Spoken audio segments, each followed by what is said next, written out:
Muito boa tarde, muito boa tarde. Estamos ao vivo. Vamos iniciar mais uma live com o convidado. Olá, Julie, tudo bom? Sejam aí todos bem-vindos. Vamos aguardar um pouquinho o nosso convidado para conversarmos a respeito aí desse case que movimentou a última semana, né? O case MXRF e CVM. Meu convidado já chegou e já solicitou, então a gente vai bater esse papo. Não sei se vai dar certo.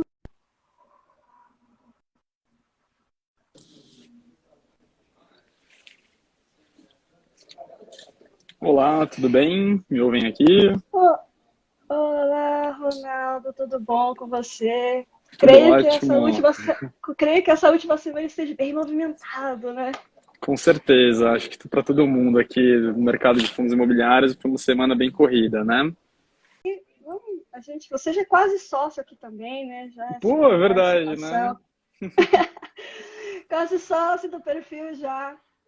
Mas mesmo assim, para as pessoas que vão assistir, né, posteriormente aí, queria que você se apresentasse. Vou me apresentar aqui rapidamente, então, Andréia. Bom, meu nome é Uhum. Ronaldo Cangev, eu trabalho aqui na XP, na parte de Research. Faço cobertura aqui de fundos listados, né? O que é esse bicho, né? Obviamente, fundos imobiliários, né? Que é o carro-chefe aqui da cobertura, mas também envolve outros fundos, né?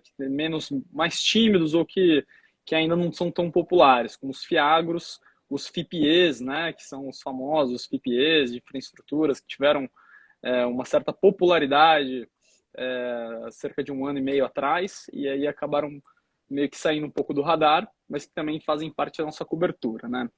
E basicamente cheguei na XP há pouco mais de 6 meses, com background mais voltado a private equity, né? Então eu trabalhei na GLP, eu trabalhei na HSI, trabalhei no Bradesco fazendo investimento em empresas de capital fechado.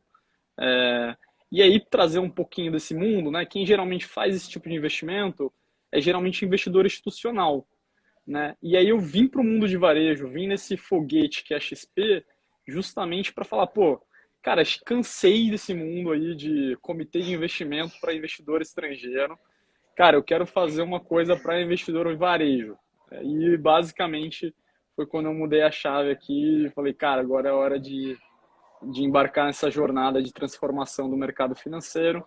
Foi por isso que eu estou na XP agora. Inclusive, estou hoje na XP, tá? Não sei se dá para ver aqui, mas estou no escritório hoje. Olha aí, pessoal, aí, bastidores literalmente aí Bastidores, sendo exato. mostrados. Exatamente. Aliás, Ronaldo, já fica o convite aqui para a próxima live, se não tiver um evento extraordinário, para a gente comentar um pouquinho sobre FIPE, sobre FIAG, trazer isso para realmente esse universo aí para mais pessoas, para mais investidores. Com certeza, com certeza. Acho que fica o convite aqui. Eu acho que os FIPEs, eles são um produto que foi esquecido, né? E foi não compreendido, talvez, por parte dos investidores. E isso acaba gerando uma certa oportunidade no mercado, né? Porque tudo que você acaba não olhando, não compreendendo, você acaba talvez não precificando corretamente, né? Então acho que essas oportunidades que acabam gerando nos FIPEs, né, em termos de boas oportunidades de investimento, é por essa falta de compreensão. Então trazer um pouco dessa, acho que o Diogo do canal FI Fácil fala muito desse produto, então, poxa, acho que vale super a pena trazer à tona esse produto aí. Exatamente, trazer para mais pessoas aí. Mas vamos aí, passa um panorama do que realmente aconteceu nesse case aí do MXRF versus CVM, se a gente pode chamar assim, né? Uhum. Para a gente poder ir conversando e debatendo a respeito. Claro, com certeza. Cara, basicamente é o seguinte, o Maxi Renda é um fundo que ele acabou gerando uma comoção muito grande entre os participantes do mercado, influenciadores, pessoas do RH, pessoas de tudo que é campo. E basicamente gerou-se uma comoção muito grande aqui do ponto de vista de discussão dos participantes do mercado. E qual que foi o debate, tá, André? Até para discutir com você. Basicamente, a CVM ela fez uma nota em dezembro, que foi publicada a mercado no dia 25 de janeiro, cujo objetivo nessa nota dia 25 de janeiro foi divulgado pelo gestor e pelo administrador dia 25 de janeiro, em que o fundo, em caso de prejuízo contábil, não poderia distribuir dividendos. Então, qual que era a compreensão até então no momento? A compreensão no momento era, se o fundo gerasse caixa, lucro caixa, ele poderia distribuir dividendos. E, inclusive, era uma interpretação que o gestor e o administrador tinham, que era corroborada pelos ofícios da CVM. Tá? Então, a CVM já tinha soltado um ou dois ofícios nesse sentido. Então, essa visão já era corroborada por esses ofícios. E a CVM meio que não interpretou dessa forma e falou, não. Se tem prejuízo contábil, o fundo não deveria poder distribuir dividendos. E aí, obviamente, é uma discussão que só cabe para o Maxi Renda, mas que o mercado inteiro, você sabe como o mercado funciona, ele acaba extrapolando para todo mundo, né? Então, foi uma discussão contábil, né, uma discussão sobre o dividendo específico, e aí, obviamente, a discussão começa a tomar várias ramificações, né, do que acaba acontecendo, o que pode ser feito, o que não pode ser feito. Então, quer dizer, eu acho que a discussão efetivamente caminha numa direção em que de certa forma, então caminha de uma direção de certa forma é necessário, só um segundinho, que de certa forma precisa ser organizada, né? E aí dia 1º de fevereiro, né, a CVM suspendeu, né, quer dizer, o administrador ele pediu um pedido de suspensão dessa medida, né? Então, entre o dia 25 de janeiro e até ontem, o administrador entrou com um pedido de suspensão dessa medida, e a CVM ontem acatou esse pedido de suspensão. E o que acaba acontecendo? Agora, o administrador tem 15 dias úteis, a partir do dia de ontem, para mostrar evidências, explicar e voltar com requerimento, e aí, efetivamente, a CVM vai proferir uma decisão em relação a isso, tá? Então, acho que essa é a primeira discussão. O que acontece se a CVM continuar a dizer que não pode distribuir caso haja prejuízo contábil? Eles vão ter que fazer amortização. O que acaba acontecendo? Então, você não pode distribuir dividendo, aquilo lá aumenta o seu patrimônio líquido, e aí você deveria amortizar, não utilizar um dividendo para fazer o pagamento de rendimento. Qual que é o problema disso? O problema disso é o seguinte, você teria que fazer um controle, o administrador deveria ter um controle para fazer isso, tributário, muito diferente. Primeiro que tem uma questão tributária envolvida nisso, que não é fácil de você fazer. Você precisa saber o preço médio por cotista, né? Então o administrador precisaria saber qual que é o preço médio de cada cotista e isso não é muito simples de fazer, de realizar. Então, do ponto de vista operacional, tem vários desafios que a indústria precisa percorrer, então não é muito simples. Então, a indústria está caminhando para uma direção que provavelmente isso não vai ocorrer. Então, a pressão e o que eu tenho ouvido dos agentes, né, dos influencers, dos analistas de mercado, que o melhor, né, para a indústria, do ponto de vista de própria tentativa, né, seria efetivamente a melhor alternativa seria a manutenção do que era feito antes, né? Então, acho que esse é um pouco da discussão. Então, eu acho que a gente tem que agora pensar um pouquinho por que algumas coisas são importantes, tá? Primeiro, jurisprudência, né?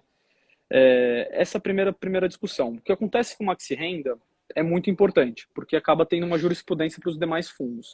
O Maxi Renda é o fundo mais popular da indústria em número de cotistas, né? Tem 500 mil cotistas, é 1/3 do tamanho da indústria de fundos, então é uma coisa super, super relevante, né? Acho que a segunda grande coisa que eu acho que é muito importante ser debatida, Andréia, é a questão de como foi inserido esse debate, tá? A CVM colocou isso de um jeito muito técnico, né? Colocaram as regras contábeis, etc. Isso gerou muito rebuliço, né? A indústria de fundos imobiliários é uma indústria que cresceu muito nos últimos 3, 4 anos, né? Então tem que tomar muito cuidado como a gente cria mudanças de regras no meio do caminho, mesmo que sejam para pró-benefício dos cotistas ou pró-benefício da transparência do mercado, né? Vamos dizer, a CVM com certeza agiu no melhor interesse do mercado e da indústria, com certeza, acho que a minha visão é essa, mas eu acho que a forma como você faz isso tem que ser muito cuidadosa, né? Então, eu acho que como foi feito isso, eu acho que também foi um pouco complexo, porque gerou muita possibilidade para muita gente falar ao mesmo tempo e aí ninguém conseguir se organizar no debate, né? Então, acho que uma segunda discussão relevante é como você insere esse debate, como é que você cria esse debate de uma forma organizada, tá? Eu acho que assim, eu acho que um terceiro pilar importante é a questão da insegurança regulatória. Eu trabalhei em fundo de private equity e eu sei que o investidor estrangeiro, por exemplo, ele só investe em países que têm 3 pilares. Ele tem que ter segurança política, né? Então ele não quer um país que tenha zona política, né?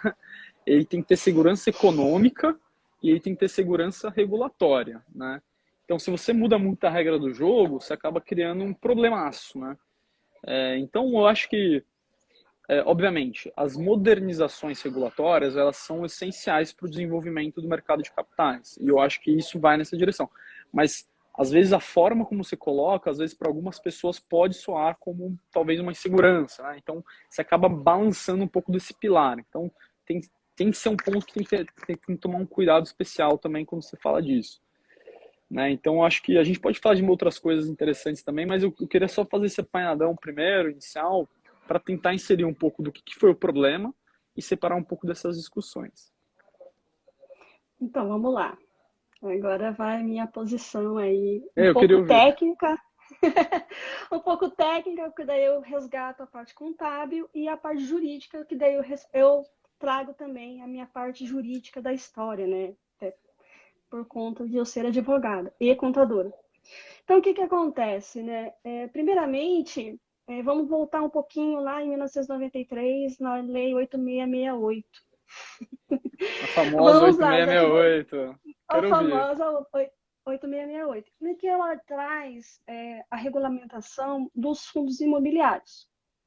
E o que acontece? Ela traz um arcabouço dos Estados Unidos, que são os REITs, que são os primos. Primos porque eles não são semelhantes na questão jurídica. Primeiro, lá é uma empresa, aqui ela não tem personalidade jurídica. Ele é um fundo de condomínio fechado. Tem um CNPJ, mas isso por umas questões até tributárias do que realmente societárias. Então, o que acontece? E aí, lá, ele tem o FFO, né, que é o Funds for Operation, ou seja, claro. fundos para operação, no qual foi o NEREITs, né, se não me engano, acho que é assim que pronuncia, NEREITs, que é a sociedade dos REITs, brigaram para que tivesse esse fluxo justamente para ter uma previsibilidade em relação à distribuição dos dividendos, que é pela questão caixa. Aqui no Brasil, nós não temos o regime caixa, contabilmente falando. Aí eu já vou para outro celeuma, né? A parte técnica. Então, nós não temos, nós só fazemos por regime caixa, em exceção a entidades filantrópicas, porque elas não têm a personalidade de uma empresa que gera lucro. Em si, aí sim você trata ela como, teoricamente, caixa. Porque você vai ali abater as receitas e as despesas, mas ela não tem a finalidade, a finalidade de ter lucro. Então, o que acontece? Nós trouxemos algo de fora, e não há problema nenhum nesse quesito, só que eu acho que você tinha que ter explicitado muito mais a fundo. E aí, o que aconteceu? Quando você não explicita certinho na lei, né? Claro que foi feito um ofício em 2014 por umas provocações, enfim, aí não vamos entrar nesse mérito, que ele trouxe uma explicação, mas ainda assim uma explicação um pouco não muito clara na minha concepção técnica, porque ele abriu brechas, abriu modos de você fazer interpretações. Aí em 2015 veio o memorando, né, feito pela Anbima, juntamente com o superintendente das normativas contábeis, né, o nosso superintendente do CFC, e ele trouxe ali alguns pontos até para um esclarecimento em relação ao ofício de 2014. que acontece? Não houve também uma interpretação muito a fundo a respeito. Você deixou brechas ali também. Apesar de você ter explicado que você tem que reconhecer as receitas e as despesas, tudo que entra pelo caixa, você é obrigado a distribuir 95%, que isso já estava na lei e tudo mais. Mas aí, veja bem, de 2014 a 2021, abriu-se um espaço em que as pessoas vieram no entendimento, não foi confrontada até o momento, né, até o momento de ter esse processo com o MXRF, e os administradores ali fizeram de uma maneira que ninguém falou nada, deixou o barco correr, e de repente, né, aí sim eu entendo essa questão de que, poxa, veio de lá para cá, são mais de 6 anos, e de repente querem trazer ali a questão de que você tem que ter um embasamento, você não pode distribuir via lucro ou prejuízo, na verdade prejuízo contábil, né? Porque quando tem lucro contábil você pode fazer naturalmente. Então, assim, criou-se brechas a respeito do que, como assim você muda a regra do jogo no meio do jogo? Acho que esse foi o debate. Eu estou indo colocando a questão do debate em si, que ocorreu desde a semana passada até o momento. Perfeito. O que acontece? Quando você não tem uma regra muito clara estabelecida desde o início, você abre uma questão de que você tem que se embasar em algo. Porque o FFO, ele foi criado para os REITs. Porque é por conta justamente dessa questão de previsibilidade e tudo mais. Então, ele criou-se esse demonstrativo, vamos colocar assim, né? Então, é uma forma mais clara para o pessoal entender. E aqui, ele falou o que era para fazer, daí puxou a questão dos demonstrativos já existentes contábeis, e aí agora veio falando, olha, quando você tem prejuízo, que você realmente reconheceu esse prejuízo, você tem que seguir as regras do jogo contábil, que é o regime de competência. Então, se você teve lucro ou você teve prejuízo, se você teve lucro, beleza, você distribui. Se você teve prejuízo, você não distribui. Ou seja, é como se fosse um limitador. Ele limitou a operação. E aí veio a grande discussão, né? Poxa, mas é regime de caixa, mesmo não existente, mas está na lei. Então, teoricamente, tudo que passar pelo meu caixa, eu tenho que distribuir 95%. E aí que eu acho que é o grande imbróglio, o grande debate da situação, né? Ah, mas aí vai afetar quais fundos, né? Vão afetar mais os FOFs, vai afetar mais os recebíveis, que recebíveis aqui é uma criação que realmente deu certo no Brasil, lá nos REITs não deu tão certo. Começou, né, que era, na verdade, era hipoteca, né, que eles compravam essas hipotecas, Sim, mas verdade. ao longo do tempo, com a evolução do mercado, eles preferem mais, hoje, né, mais, se não me engano, 94%, mais de 94% são imóveis, né, então é uma pequena parcelinha ali que eles ainda se situa ali nas partes desses recebíveis, vamos colocar assim, paralelo, não é bem recebível, mas são hipotecas. Enfim, então aí vai todo um arcabouço, toda uma discussão a respeito de, cara, como é que vai ficar, como é que vai ser, quem vai ser impactado, quem que não vai ser impactado, por que agora você coloca um limitador? Eu acho que a gente ficou num fogo cruzado do que realmente a CVM vai se posicionar. E ela precisa se posicionar, eu concordo plenamente, precisa de um posicionamento. Claro que é um caso isolado, mas como você bem disse, ela abre jurisprudência ou precedente, né, para que eles possam vir atrás de outros fundos. Mas quais outros fundos? Quais realmente estão nessa situação? Vai realmente ser limitado a essa questão contábil, que é o regime de caixa, porque quando você não tem um regime próprio, você, por analogia, você busca o existente, e no caso o nosso regime contábil, ele é por competência. Enfim. Não, eu acho que assim... Não é verdade? Sim, não, com certeza, André. Acho que eu concordo com você. E eu acho que você elucidou alguns pontos que são super interessantes, né? Primeiro, eu quero até aproveitar 3 pontos que você colocou aqui, eu até gostaria de, se me permitir, até discutir um pouco mais sobre eles, né? Acho que o primeiro ponto que você falou do FFO. O que é o FFO? O FFO é uma medida de geração de caixa de um REIT, né? Ou de uma empresa, ou de um ativo de imobiliário, né? Ele basicamente ele vai pegar a geração de caixa, seu lucro líquido, né? Ele vai somar as coisas que não são caixa, né? Então a depreciação, as amortizações, e ele vai tirar as vendas e as compras que não são recorrentes do negócio. Então ele quer realmente pegar aquilo que é a operação do business, de real estate, né? Então, então o que seria o FFO? Ele é uma adaptação de uma métrica contábil que seria um EBITDA para uma empresa para um business de real estate, né? Então seria isso. Então o que você está falando para mim é o seguinte, que faz todo sentido, tá? Poxa, lá fora eles usam essa métrica e eles adaptaram uma métrica de geração de caixa que fazia sentido para a realidade de um setor que tem uma vida própria. Então, poxa, se a gente for usar no Brasil, a gente deveria usar uma métrica que enxerga a realidade de um setor que tem uma vida própria, né? E não usar uma contabilidade de empresa e usar a realidade daqui e falar, pô, lucro contábil, pô. E aí toda a marcação a mercado de um book de crédito, pô, às vezes vai lá, transita no DRE, vira prejuízo contábil, aí, pô, dividendo, pô, o cara ganha rendimento de juros, mas porque a curva abriu de juros, o cara não pode receber dividendo. Pô, não faz tanto sentido, né? Então, de fato, não faz, né? Talvez precisava algumas modernizações. Então, acho que essa é a primeira discussão. Os REITs são os primos ricos, que eu brinco, né? Por que eles são ricos? Porque eles são uma empresa quase, né? Você vê a Prologis, Eles né? são empresas.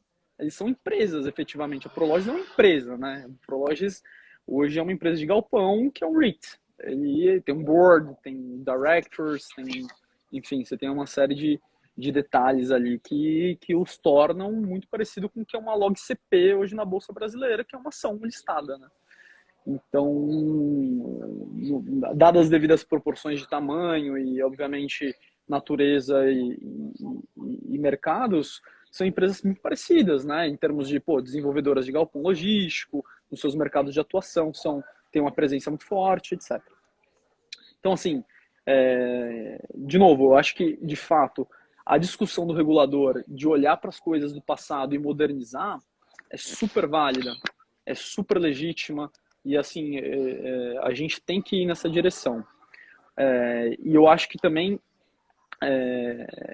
e a gente tem que olhar no passado e falar, cara, e aí que eu queria puxar o terceiro gancho, na verdade, né? Quando a gente olha para contrato, eu fiz muito isso quando eu estava do outro lado da mesa, né, fazendo transação imobiliária.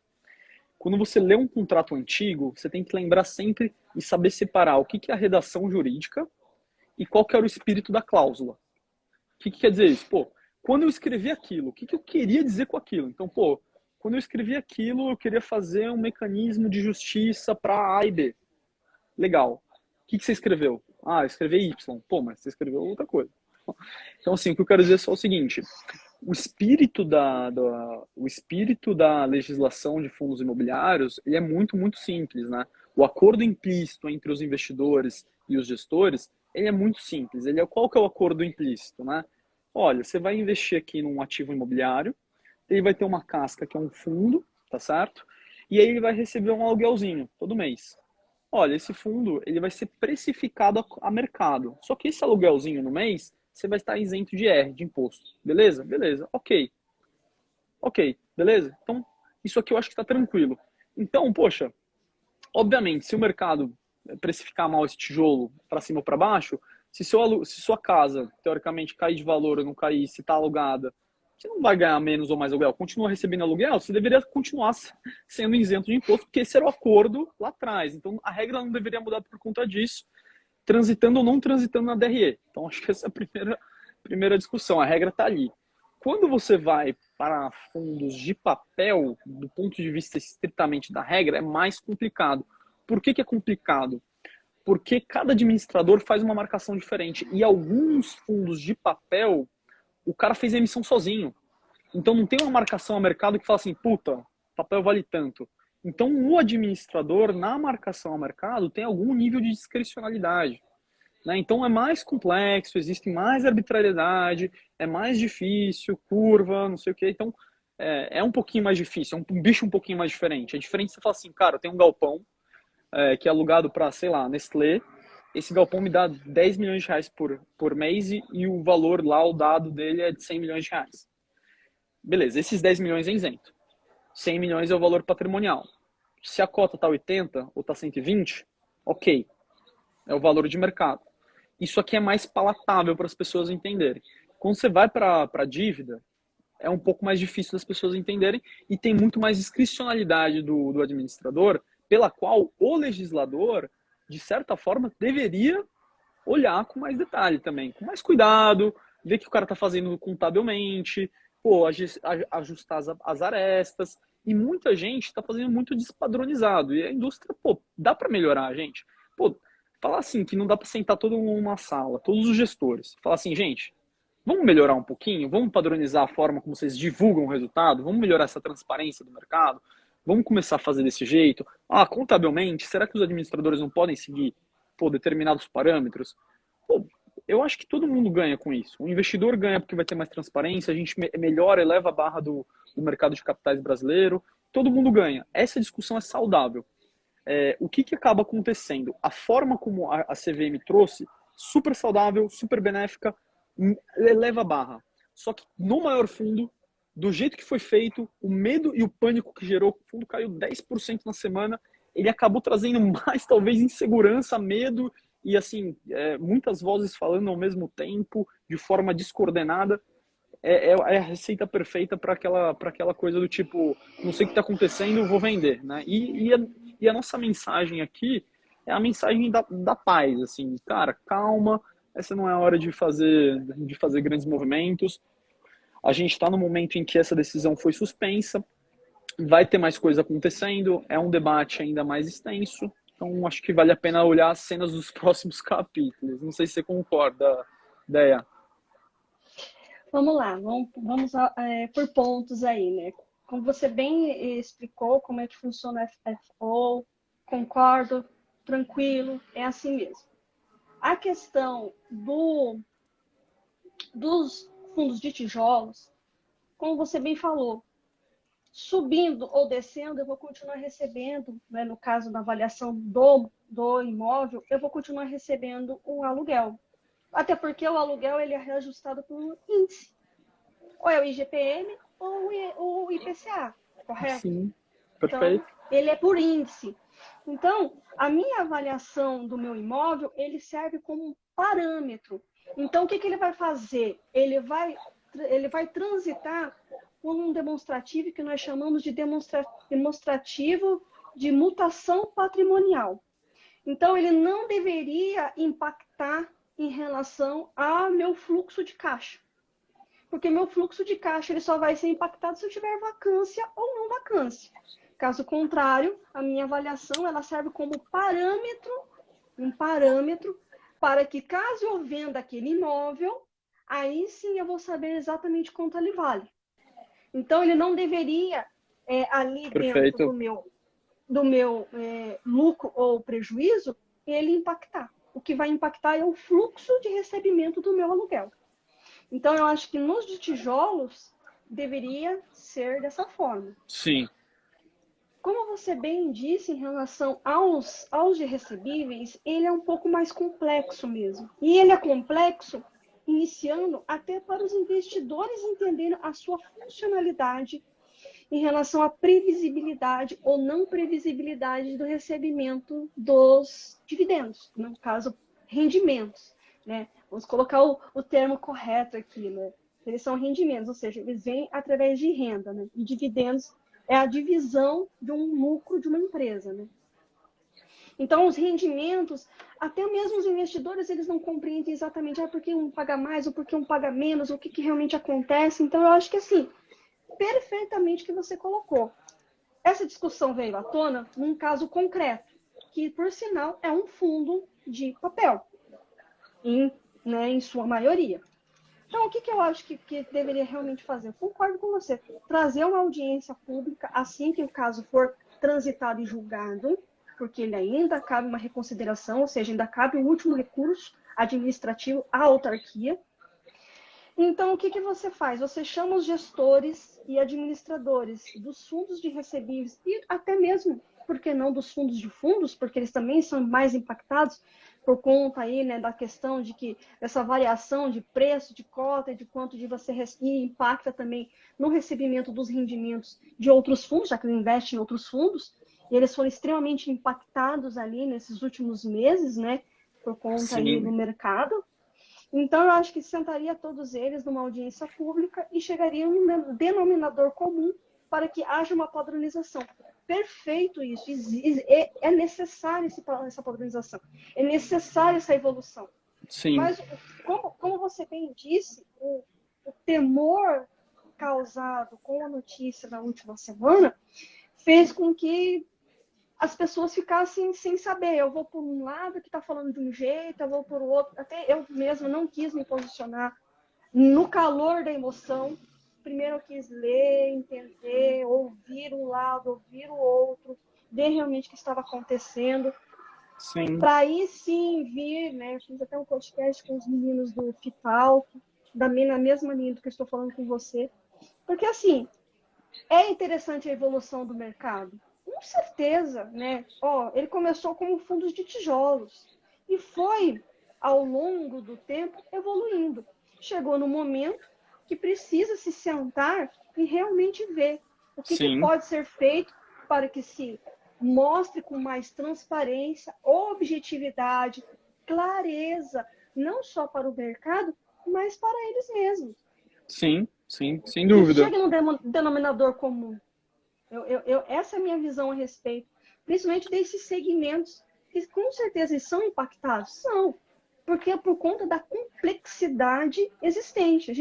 Muitos não entendem o que é um CRI, muitos não entendem o que é a marcação no mercado, não entendem essa influência em relação à taxa de juros, inflação, o que realmente isso impacta.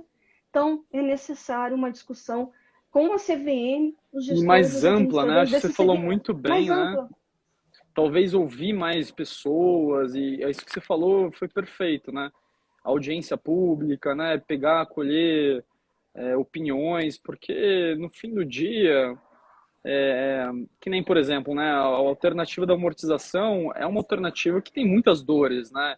E talvez essa Sim, alternativa, por mais que ela seja viável do ponto de vista técnico, talvez não seja do ponto de vista operacional. Então, ao invés de um técnico dar esse laudo de, pô, vai pela amortização, se você tivesse feito por esse caminho da audiência e ter consultado mais gente, você já poderia ter descartado, ou pelo menos ter pensado como viabilizar isso num plano de médio prazo, enfim. Eu acho que eu sou muito a favor, eu acho que você também é, né, ideia do diálogo, né? Eu acho que toda a indústria de fundos imobiliários, eu acho que todas as pessoas são muito a favor da evolução, né? Se você for ver nos últimos 10 anos, a modernização da indústria, né? A qualidade dos gestores, a qualidade dos fundos, né? A gente tinha muito fundo monoativo, tinha muito gestor aí que estava ainda engatinhando, né? O número de cotistas em 2012 era 50 mil, a gente está em 1,5 milhão, né? Não precisa nem ir tão longe, 4 anos atrás eram 100 mil investidores, agora a gente está em 1,5 milhão, então, poxa, de certa forma, muita coisa mudou, né? Muita coisa mudou e muita coisa mudou para melhor. E eu acho que um pouco disso é fruto desse engajamento de você, meu, de vários influencers, vários analistas, vários gestores, né, em pró de um mercado que carrega consigo, entre outras coisas, um aspecto cultural que o brasileiro ama, né? Que ele ama investir em imóveis, né? Acho que todo mundo aqui já deve ter ouvido em algum momento falar, filho, invista em imóveis que é um bom negócio, porque a gente foi um país que sofreu cronicamente por inflação, e a gente sofre cronicamente por inflação. É que nem um alcoólatra, infelizmente, beber uma coisa, não dá. A gente é um país que é muito indexado à inflação. A gente precisa tomar cuidado e até essa questão da taxa de juros, enfim, subindo hoje, provavelmente chegando aí nos 2 dígitos, a gente tem que tomar cuidado. E quer dizer, no fim do dia, tanto os imóveis quanto os fundos de papel, eles são ativos que se protegem disso, que são bons hedges para isso, né? São bons protetores para isso. Então, quer dizer, assim, a indústria vai crescer de um jeito ou de outro, né? Eu acho que só isso que eu colocaria, mas eu acho que só complementaria, na verdade, que acho que você falou tudo. Assim, como você falou, né? A gente tem que evoluir e tem que fazer um denominador comum. Eu bato muito nessa tecla, um denominador comum, mas através de que realmente as coisas caminhem para uma padronização. E eu digo mais, eu vou um pouquinho além aí, eu vou puxar um pouquinho a orelha aí também, em relação até a padronizar as informações mínimas necessárias, básicas nos relatórios gerenciais. Concordo plenamente. A gente sofre. Só quem é analista sofre. Só quem acompanha da cozinha sabe, né? Sabe por quê? Porque, assim, já que nós estamos numa discussão saudável, pessoal, por favor, uma discussão que realmente vem em prol, né, de uma modernização, que venha minimamente ali as informações, que você possa realmente fazer um comparativo em relação a mesmos fundos do segmento. Claro que teses podem ser um pouco diferenciadas, mas a essência, né, de você classificá-lo, né, como tal, é importante você pegar e padronizar, porque, veja bem, às vezes você pega um fundo A e B tem bastante informação, A já não tem. Como você vai comparar? Como você vai ver, por exemplo, a média dos contratos? Tem Sim, uns que tem outros que não tem. isso é verdade. Até Uma exposição, margem. às vezes, tem uns que não tem, Isso. né, por setor, segmento. Eu já sofri por isso. E eu acho que, assim, eu concordo com você Já faço essa provocação, Ronaldo. Vamos fazer essa provocação. e às vezes você Depois vê assim, os administradores vão brigar com a gente. não, e aí você vai ver o fundo tem 100 mil cotistas. Você fala assim, meu Deus do céu, como assim? O fundo tem 100 mil cotistas e não divulga nada. Então, assim, Exatamente. de fato tem muito fundo popular na indústria que precisa melhorar um pouco na régua da transparência. Eu acho que o que acontece, alguns gestores estão mal acostumados, porque pagam bons yields, e aí o cotista também tem um pouco de culpa, né? Porque o cara vai atrás do yield, esquece tudo. E aí, cara, o fundo tem popularidade, tem cotista, consegue fazer emissão por causa do yield, e aí o cara não tem a transparência ou não fornece transparência. Cabe um pouco do que o Baroni sempre fala, né? E aí um abraço pro Baroni aí, que é a autorregulação, né? Pô, a gente precisa ficar em cima dos caras, tem que encher o saco da turma, a gente tem que autorregular mesmo e, assim, eu te falo que a minha parte eu faço, que eu encho o saco da turma. Toda vez que eu falo com o gestor, eu falo, cara, dá pra melhorar isso aqui, né? Pô, me ajuda aí, vai. Eu não posso, assim, até eu que escrevo o relatório também, assim, eu só escrevo coisa pública, né? Então, assim, se o cara não me falar, obviamente, se ele me der uma coisa que eu O consigo fazer a aval. conta, desde que seja público, eu consigo fazer a conta. Mas se ele não me dá uma coisa pública e fala assim, o número é esse, eu falo, cara, não posso essa informação, não. Então eu sempre acho que a régua tem que subir. E até em questão, assim que eu comecei, né, eu comecei a focar em fundos imobiliários para passar para o pessoal a partir de março de 2021, mas eu já era investidora desde 2019. A questão é que eu comecei a ler mais a fundo os relatórios e eu achava, ó, aí eu já estava vendo a parte técnica da coisa, né? A questão das, claro, ele não é o demonstrativo que vai ali no relatório, ele não é o demonstrativo que é auditado e tudo mais, que vai lá no DRE Uhum, final. sim. Mas eu achava muito estranho. Uma hora era um fluxo, uma hora era DRE, uma hora era só demonstrativo, uma hora era demonstrativo de rendimento. Eu falei assim, mas não tem uma padronização nesse negócio, não tem como eu ver realmente com os dados mínimos o que um demonstrativo é, aí vem a parte contábil. Não, mas um demonstrativo minimamente tem que vir com isso, com isso, com isso, com isso, com aquilo, que despesas são essas, o que realmente acontece. Né? Claro, nenhum investidor precisa ter esse tecnicismo, mas as informações mínimas eu acho que é necessário para ele entender. Senão ele vai fazer uma pequena confusão na cabeça dele, ele não vai entender nada. Então, acho que tinha que ter um demonstrativo e explicar: olha, essa conta é isso, essa conta é aquilo, essa conta é aquilo outro, vou te distribuir tanto por conta disso, disso e disso. Beleza. Meus indexadores são esses, minha localização é essa, como eles realmente fazem. E os de recebíveis, eles, né, cada vez mais, e eu concordo plenamente que precisa de uma evolução, e você mandou um abraço para o Uhum. Baroni, eu também mando meu abraço para o Baroni, sou muito fã do trabalho dele, eu acho ele um cara fantástico, um mestre mesmo, mas também para o Felipe Ribeiro, que vem Sim. trazendo os CRIs e vem trazendo aí essa questão de que mostrando, né, ele tem agora um monitor, né, online e tudo mais, trazendo. É necessária essa evolução, é necessário trazer isso para o pessoal, para o pessoal entender o que é uma subordinada, o que é uma sênior, por que existe essa divisão, por que um high yield ou low grade, como, né, alguns chamam, ou o que é um high grade, o que realmente significa isso, qual é o impacto disso nos meus rendimentos, qual é a minha... Há possibilidade de uma previsibilidade, não há uma possibilidade de previsibilidade, enfim, acho que é bastante discussão. Daqui a pouco a CVM vai vir atrás da gente, Ronaldo. Então, essa turma aí, eu acho que eles estão com bastante trabalho, viu, Déia? Acho que eles vão ter mais coisa para fazer. Ó, o Gui aqui falando, fé na diversificação. É isso aí, Gui. Verdade, verdade. É uma selva mesmo, concordo, Gui. Então é muita coisa para que realmente a gente venha num denominador comum, numa audiência, justamente para modernizar e trazer, como você bem colocou, transparência, clareza, objetividade, não só para o mercado, não só para os cotistas, mas também para eles mesmos, né, poderem entrar num consenso, assim. E nada mais É, justo que uma audiência pública, mas aí a gente se- tem que esperar as cenas dos próximos capítulos, né, é, Ronaldo? sem dúvida. Eu brinco assim, que eu tava falando com você, né, comentando da evolução do mercado, né? Eu fiz uma conta recentemente. Nos últimos 3 anos, se você pegar número de cotistas, 86% da base do número de cotistas entrou nos últimos 3 anos. Né? Então, se Uhum. você pensar que existe um espectro, né? O cara está numa jornada, todo investidor está numa jornada. Quando você entra, você está provavelmente no começo dessa jornada. Né? Então, a maior parte está no início dessa trajetória. Né? Alguns vão estar começou lá atrás, há 3 anos atrás, isso é 2019.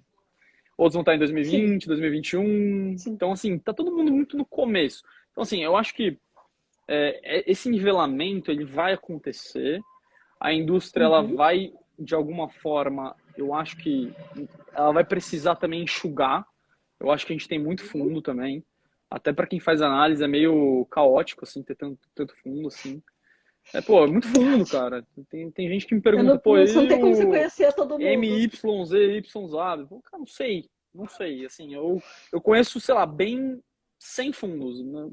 500, 400 fundos hoje, né? Sei lá, 380, para ser mais 400. preciso. Tem 380, acho, 300. listados, assim. Então, assim, Se às não vezes me o engano, cara me é 300. pergunta. É 388, se não me engano. Acho que eu vi o último boletim anteontem.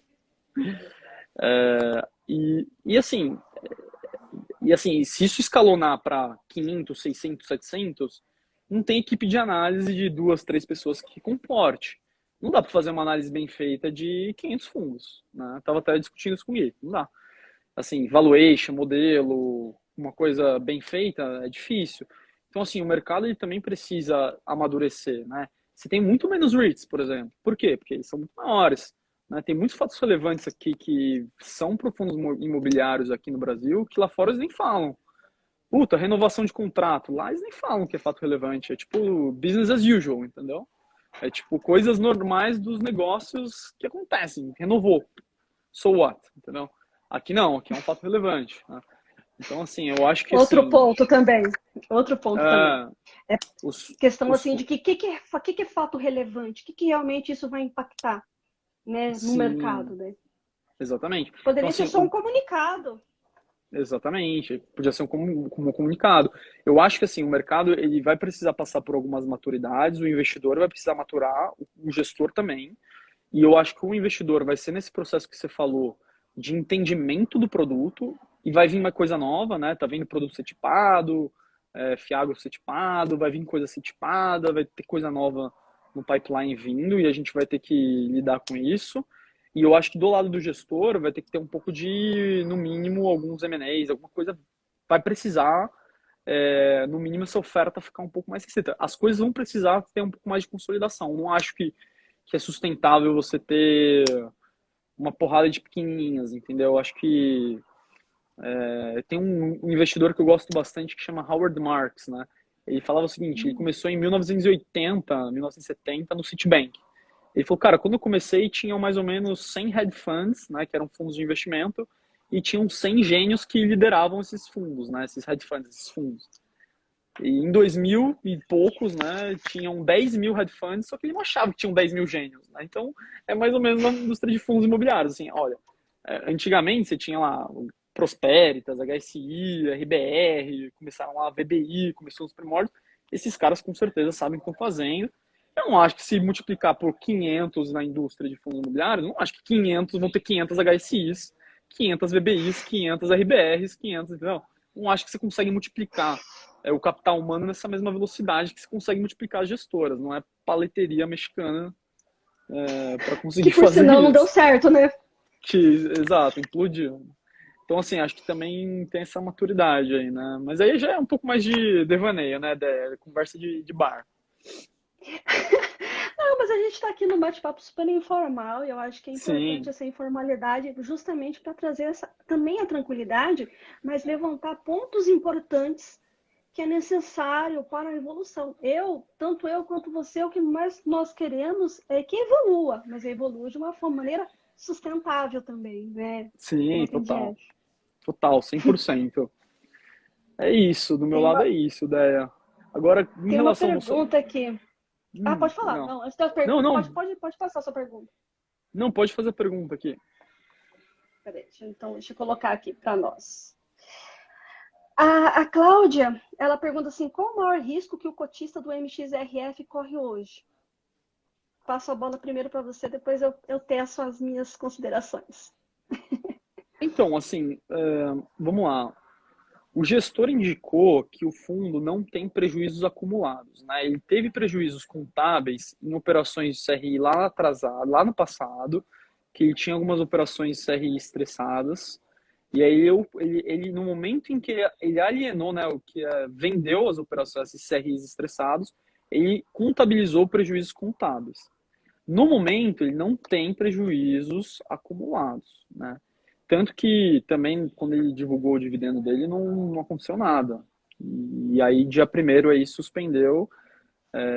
Então, assim, obviamente, quando a CVM pediu a suspensão, vai ter toda uma discussão agora de como vai ser a nova metodologia, né?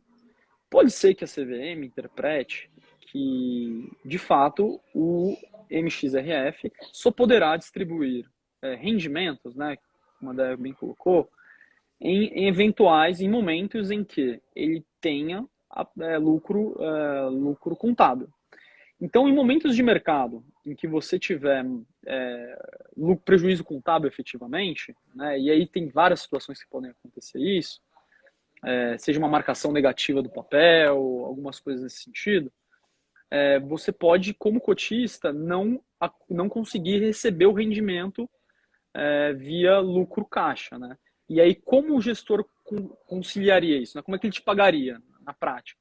Ele te pagaria via amortização. Então, ao invés de ele te pagar na rúbrica do rendimento, ele faria o seguinte: o patrimônio dele subiria, aumentaria, e aí ele amortizaria esse patrimônio e te pagaria via amortização.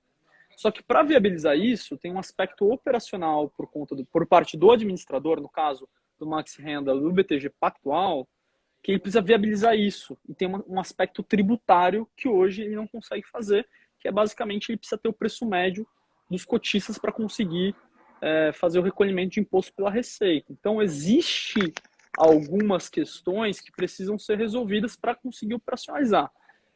Então, mesmo que, vamos pensar um cenário em que no MXRF aconteça, vamos dizer, a CVM continue com a interpretação de que